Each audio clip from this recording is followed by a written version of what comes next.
Hello, everyone, and welcome to the 24th Tech Talk today. Happy Friday. Hopefully, you'll have a nice weekend. So, today we're going to talk about somewhat of a tricky subject on stopping spam SMS.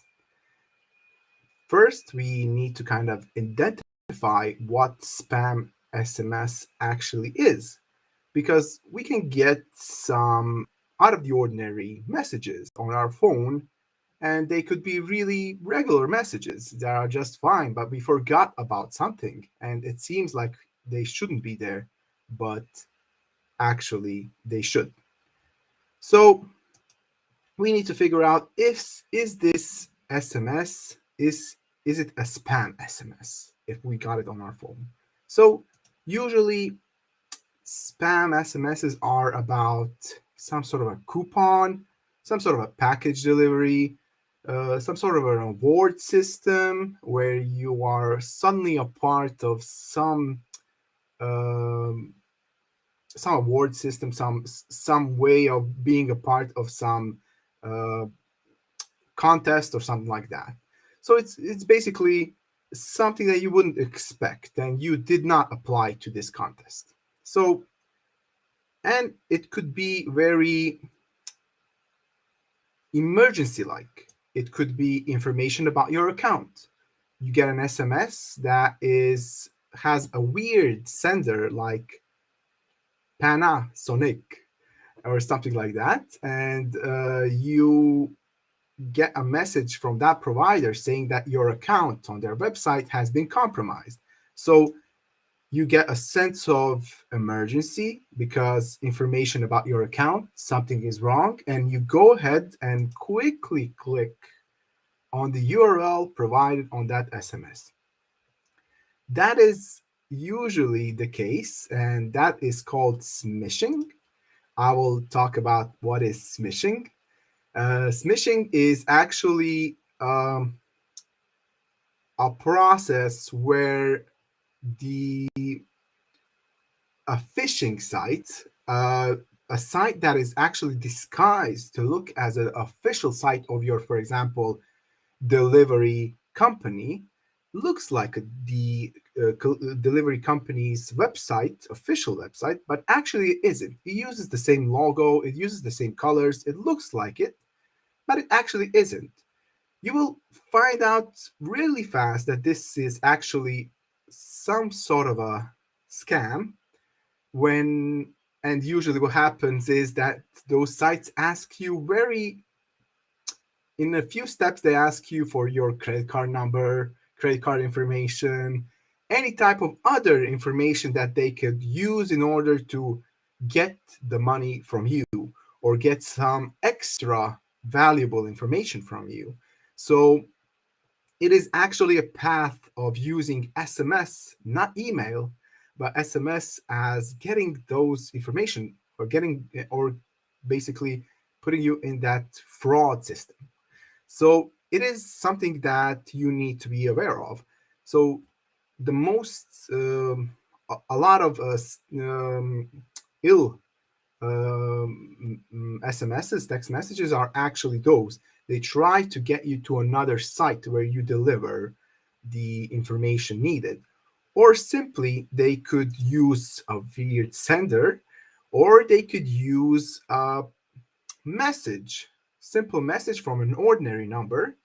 And it could be in a way that your friend is trying to reach out to you and they borrowed their phone and they need some money and just click on this link and please send me the money. So it is somewhat complicated and it depends on the situation. So usually it calls out to the emergency of the things. I need you to react right now. It won't let you time to think about the situation. But in those cases, you can always take 5 minutes and think about what is actually going on. Is this a spam SMS? Is this a person that is trying to do some bad behavior? Uh, Take your time, breathe in, breathe out, and then make a decision on what you're going to do. Don't click on links that are not familiar to you, or if you do not disclose any information that you would actually on a trustworthy site. So, yeah, what can you do to prevent sending and receiving and basically building this ecosystem? How can we bring it down? Um, there are a lot of things you could do on your phone. So there is every uh, every mobile phone, be it Android or Apple iPhone, they have some mechanisms, in their menus where you can filter out and set some filtrations for spam messages to be even higher. So I will share this in a chat also, so you can actually have it, be it clickable for you. This is a link that you can click. Okay. So you can use this. Oh, sorry. So you can use this link for if you are an iPhone user, and it will show up in the chat. And you can use this link. This link I will present it and share it with you on the chat, so you can click on it. So these are the instructions on how to actually kind of use and prime your phone in order to get less of those messages. What else can you do? You can report it. So that is the one thing that usually people do not use, aren't aware of, but you should use those mechanisms that you have at your disposal. So Sweden has the Swedish Post and Telecom Authority. A lot of countries have authorities, agencies of similar names. So you can visit this website, and it's quite easy to contact them. They have social media accounts. You can reach out to them and say, hey, I got this spam message from this number or this sender ID. Please help me out. And they will register that and figure it out and see who was behind that. So that is quite good to know. Also, we have it for for Norway, the Norwegian Communications Authority, also Finnish Transport and Communications Agency. So feel free to write that down. I will share it below in the comments. Croatia also has Croatian Regulatory Agency for network industries, and you can use all of those resources to report the number or the sender that has sent you a quite clear spam message. So that is quite useful because it helps all of us, including 46 Elks, to kind of weed all of those spammers out. So what are we doing in 46 Elks to prevent spam? We are calling up our customers. So whenever someone signs on to our platform and they would like to send text messages through us, we firstly give them a chance to test it out and to in certain conditions. And then later on, but quite quickly, we give them a call and we ask them, all right, what are you going to use our service for?